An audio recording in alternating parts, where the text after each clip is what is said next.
Ja läksime. Ja kodumeeskond FC Elva algkoosseisus siis väravas Silver Rebane. Pikem pall siit Veensalu peale, ei tundub, et Roots saab sealt ette ja on võimalus. Seal oli, tundub, et Veiko Kütt vist omal kohal ja ikkagi Rootselt kõige paremini löögile ei saanud.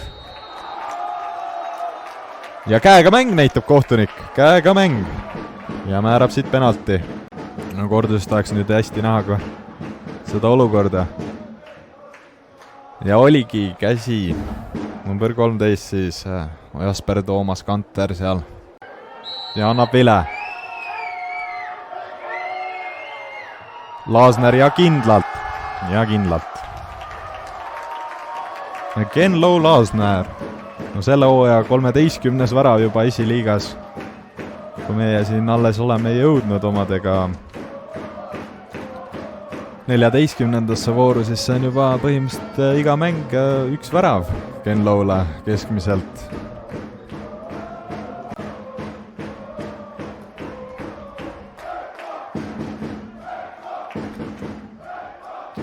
Ja ikka väga kindlalt lõi selle Laasner ära.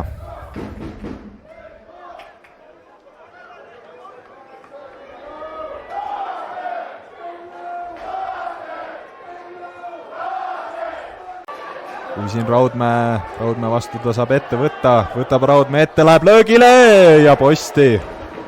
Kui siin Põltsar võtab Sokolovi ette, tekib löögi koht, posti, pall on lahti!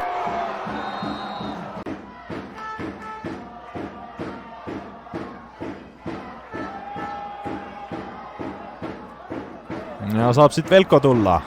No, siin Kiivit jätab Viirale, Viiral löögi koht ja Viira! Sten-Martin Viira, 2-0. Ja tundub, et Velko ikkagi kindlustas selle seisu ära. Kui siin Elvamehed ikka tundub, et päris magama jäid siin keskväljal ja kaitses, kui tõesti nii lihtsalt lasti löögile, kui siin tõesti Sten-Martin Viira. Siis siin Velko teise värava autoriks. Kirja endale Andreas Kiivit.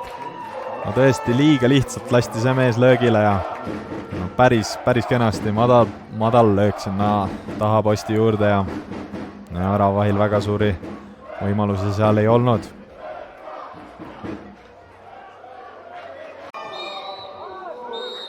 Ja kohtunik nüüd selle mängu lõppenaks kuulutab. No siin Tehvandi staadionil. Reilson ja võtta see mäng meile kokku, et kuidas see mäng teie jaoks kujunes, et ei arenenud. Velkol oli võib-olla 2 võimalust ainult ja need nad ära lõid. Mis sa ütleksid, mis teil nagu puudu jäi? Eks ta oli selline võitluslik mäng, mida selline muru hetkel pakub ja jah, nagu sa ütlesid, üsna tegelikult isegi lahtine, ma ütleks võib-olla mõnes mõttes, et üle pea pallid käivad, aga tõesti selliseid 100% võimalusi kummalgi meeskonnal liiga palju ei olnud. Aga jah, ütleme, et au Velkole suutsid täna ära teha. Ja nüüd siis tulemas koondise paus ja teil ka paus. Kuidas siis edasi? Mis plaanid on koondise pausi pool? No, meil liiga palju vendi koondisesse ei lähe, saame nädala sees trenni teha ja eks ikka valmistume uueks mänguks. Just, ja kui siis nüüd enam-vähem 2 nädalat see paus on ja järgmine mäng siis peale seda enam-vähem. Mis te ütleksite, et mille kallal nagu töötada, et mis on siit mängust kaasa võtta, et mille kallal vaeva näha? Ma ütleks viimaste mängude puhul võib-olla selline palli säilitamine ja natuke rahulikum ja tasakaalukam mäng, et selline hästi palju rapsimist on jah, ka väljakust tingitud, aga kuidagi peaksime suutma ise nagu rohkem kontrolli hoida ja paremaid võimalusi tekitada. Aga aitäh sulle intervjuu eest ja mis selle võidu Velkole siis tõi? No ütleme nii, et poisid mängisid lõpuni ja noh, oleme ausad, ega see muru ei olnud päris see, mida me tegelikult ootasime. Eks kõigile meeldib naturaalmuru.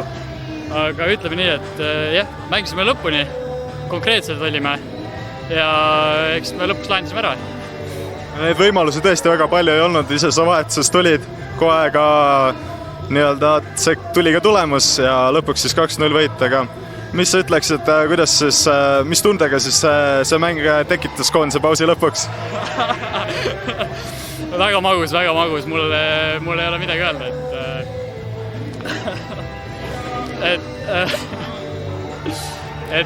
ei, mul ei ole midagi öelda, super, väga luks. Aga nüüd siis on tõesti hea trenni vihtuda 2 nädalat ja peale seda saab esiliigaga jätkata. Jah, ma ei oska midagi rohkem öelda lõpuks. Aga aitäh sulle, edu tulevasteks mängudeks!